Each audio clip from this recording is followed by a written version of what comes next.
فضيحة بكل المقاييس. ضربتين جزاء ما اتحسبوش لفرقة فاضية، ماشي، صعدت من دور ال 32. فرقة بروكسي عملت ماتش 10/10، احرجت الزمالك. الحكم يسكت؟ انا حسبت لكم بيلن في اول الماتش، مش هحسب لكم تاني. ليهم بيلينين، بيلن الواد شادد الواد من التيشيرت، وبيلن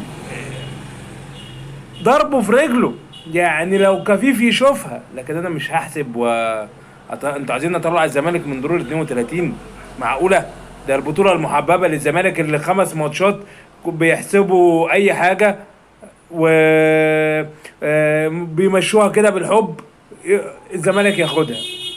فهمتوا بقى ال 27 بطوله كانوا